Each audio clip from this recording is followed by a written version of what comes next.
Hello everyone, B.R. Newman here with this month's Astrology Tarot forecast, consisting of this month's most relevant astrological transits, as well as a 3-card tarot spread drawn specifically for your astrological zodiac sign. If you're watching this on YouTube, follow this up with a trip to my website, IamHelios.com, through the link below. If you want to gain clarity and confidence regarding a decision, a relationship, parenting techniques, travel, business, self-discovery, anything, I offer all kinds of readings, tarot and astrology.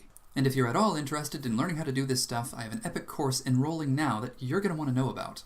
All kinds of new features, products and services are available there for various affordable rates. And there's some free stuff there too, so please do check it out. So what do we have going on here? These 3 cards have been drawn for Gemini, in which you have a central theme and 2 doorways to choose from as you proceed. The central theme is like a snapshot of your current situation, but it's also the essence you must embody in order to fully see the nature of these 2-dimensional timelines on either side of it, and then choose the doorway which is the best match for you. So let's consider your central theme. The Queen of Cups. Like all of these court cards, the Queen of Cups is aligned with one of the 16 Myers-Briggs personality profiles. In this case, this is the INFJ, or the Introverted Intuitive Feeling Judger, someone who's an inspiration to other people, someone deeply reflective and introspective, someone who's quietly caring, very creative, linguistically gifted perhaps, and psychic, very contemplative person that has a natural ability to tap into the truth behind illusions. So this personality profile may in fact be what is surfacing. This may in fact be your natural wiring. If this is not the case, embracing this card would entail adopting this personality profile as a kind of strategy, deciding to step back into a more introverted state, deciding to be intuitive rather than basing your decisions on sensory data and evidence, deciding to feel, to not think too much, to not overanalyze, don't get stuck in the process of weighing pros and cons or anything like that, but also to take yourself seriously. Do this with the intention of making something of yourself, being of service to someone or something, of service if not only to yourself, to your goals, to your vision, something that's greater than you or I.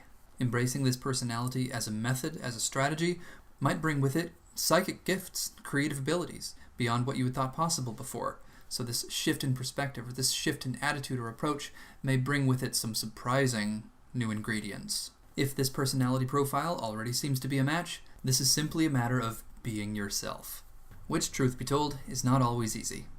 Continuing on from your central theme, you can choose the left-hand path. The Star. This card is about faith. It's about hope. It's about trust, taking a leap of faith, and spiritual insight that allows that to happen. So it's about seeking and finding inspiration that allows one to take an action based on faith and see it all the way through. It's associated with Aquarius and Pisces, but Aquarius to a greater degree, and more specifically Jupiter in Aquarius, but also Venus in Pisces. This expands one's ability to access dream space and visions and insights that come through there, and expands one's capacity to imagine what might be possible. And it is this contemplation of possibility and potentiality that enables the leap of faith. On the Tree of Life, the Star acts as a bridge between Sphirth number 2, Chokmah, which is associated with the right hemisphere of the brain, that which contemplates potentiality, and Sphirth number 6, Tiferet, which is the light of Christ, spirituality, integration, compassion, and the direct interaction between the self and the spiritual cosmic soup, from which all things spring forth. The role of the Star is to familiarize the self with cosmic coherence. And this process lets the individual know what is out of alignment and what is in alignment, allowing the individual to decide precisely where faith is most wisely invested. Continuing on from your central theme, you can choose the right-hand path. The Priestess.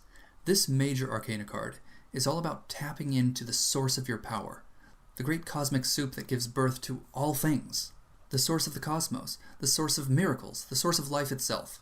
The companion card to the Priestess is the Magus, the miracle worker. He draws his power from the Priestess. So he's like the active end of the process of materialization. The Priestess, on the other hand, is the passive end. She is quiet. She's reserved. She's introspective. She doesn't have to make miracles happen. Her very existence is the miracle. However, her presence within this reading, if properly embraced, implies that you have the option of becoming that active side of this, becoming the Magus, working miracles, and then watch as amazing things unfold before you, instilling a deep sense of faith, not only in yourself, but in your source. More true in this case, your source, our source, the source of all life. Fully embracing this card does have a prerequisite, that you step back a bit, take a more passive and receptive role, and if you do so with all of your heart, prepare to witness miracles unfold as you discover your reality as the Magus. The key word here, if there has to be one, is trust. So this reading I gave you here sets the stage. We're about to cover your astrological influences. To take this tarot side further, check out my website IamHelios.com and take the Choose Your Own Tarot adventure. And this completely free feature will take you through a much more elaborate tarot reading and ultimately a fate card and a very specific brainwave entrainment frequency designed to make your life easier at this unique juncture. Of course, to get truly serious and very specific in the most useful way possible, you're going to want to contact me for a tarot reading, for an astrology reading, or a tarot astrology fusion reading.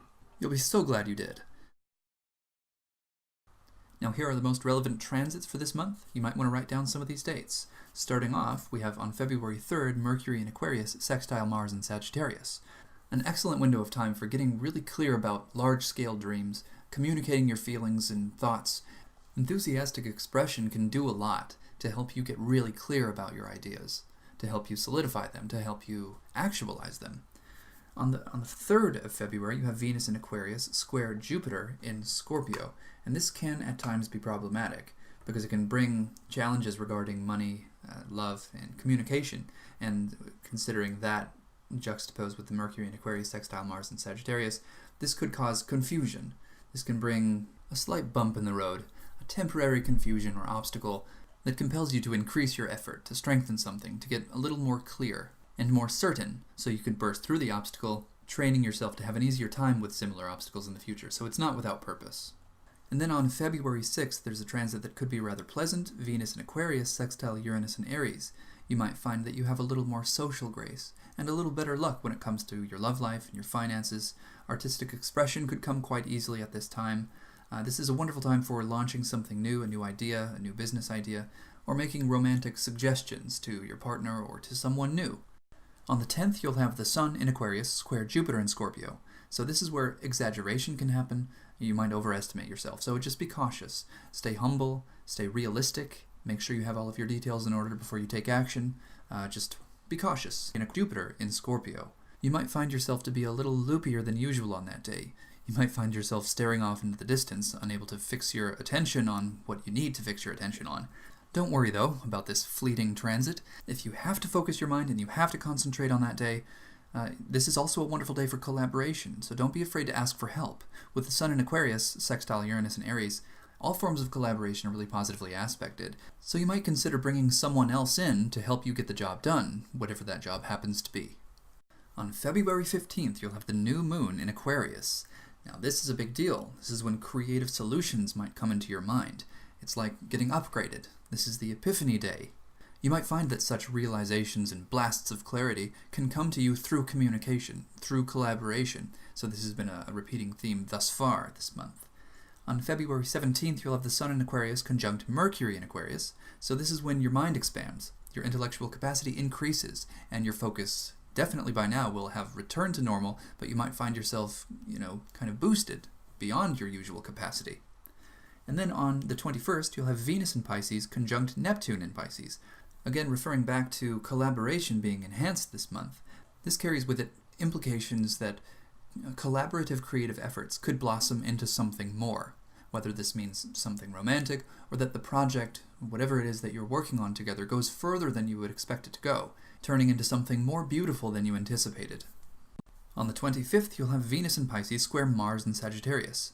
You might feel a little lonely, a little neglected, and with Mercury conjunct Neptune in Pisces, you might also feel a little confused. Perhaps confused as to why you feel this way. You might feel this way even in the midst of a loving, supportive community. And that's how you'll know this is merely the fleeting effect of an astrological transit, and there's some purpose to it. You can actually use this feeling as a means of tapping into some trauma sources in your own life, and maybe resolving them, moving through the energy that you feel. You can separate the feeling from the subject, and then ask yourself, where is this feeling affecting my experience? Feel it in your body. And go as far as asking yourself, when did I last feel this? Are feelings like this markers along some pattern I might need to look closer at? Now, of course, in addition to these tarot astrology horoscopes, I have also provided a set of entrainment frequencies, binaural beats, isochronic tones, and subliminal audios that will assist you with all of these challenging aspects. So listening to that regularly will help you address these transits appropriately, both the opportunities and the challenges. And you can find those on my YouTube channel or at IamHelios.com. through the link below if you're watching this on YouTube. Also on the 25th, you'll have the Sun in Pisces sextile Saturn in Capricorn, so despite all of the challenging aspects going on, this will be a day of things getting a little more refined, rough edges getting smoothed out. Through this beneficial materialization of abstract ideas, circumstances and subjects you may have been struggling with get brought into focus, perhaps presenting themselves as something a little more workable, for which you can develop and implement practical, tangible solutions. There might be a very productive day on the 27th with Venus in Pisces sextile Pluto in Capricorn.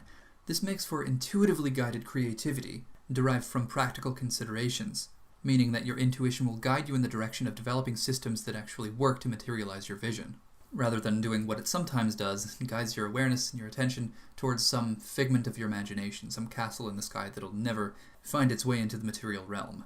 So this has the potential to be one of those cases where it just happens differently.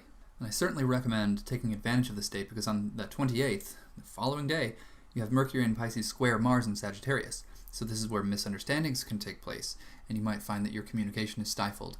Ideas that you would like to express just don't come out right. So if you are at all, by this time, in any way, undergoing some process of collaboration, which seems to be a theme this month, make sure that you're communicating your ideas very clearly before the 28th. Make sure that whatever it is that is your part of the project is conveyed properly, so that everyone knows what you're doing. Because when it comes to the 28th, Mercury in Pisces square Mars in Sagittarius, if you attempt to convey what you should have conveyed before, you could find that people simply don't understand you, or you just have a really hard time conveying simple ideas.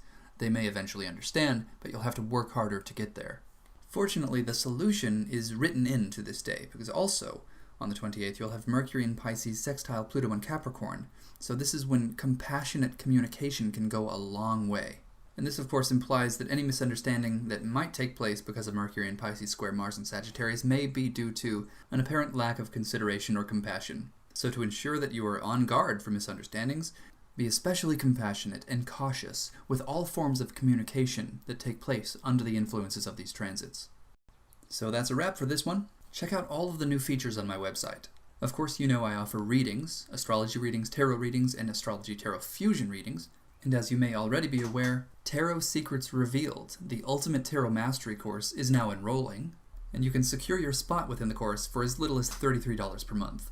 Very small investment considering you would be walking away from this course having mastered the art of tarot to an extremely rare degree. Seats are limited and this opportunity may never come again. So yes, absolutely, get in on this action now while you can. What you might not know is that I am now offering custom empowerment packages, which consist of binaural beats, isochronic tones, subliminal audios, and other forms of brainwave entrainment tailored specifically to either your astrological wiring or any set of requests based on just about any desired results. So you can either discover what your astrological placements sound like, translated into sound, and not just any sound that directly benefits you, accentuating, amplifying your natural gifts, and helping you to overcome any of the limitations that might be written into your astrological makeup. Or we can work together examining your unique set of circumstances to develop a special set of frequencies designed to help you bring about the results you want. It's really easy to get this going, so just follow the link below to get this started. A fun and free service that I now offer there is the Choose Your Own Tarot Adventure. So this is an automated tarot reading that's in the Choose Your Own Adventure style. Ultimately, you land on a single fate card, and with it, a set of frequencies that help you bring out the best aspects of that card. So if you're watching this on YouTube, below this video I've provided a set of direct links. So if you want to book a reading, sign up for a course, order one of these Astrological Transcendence packages, or just see more information about all of the above, it's all there for you, so just follow those links, and maybe I'll see you on the other side. Thanks for watching.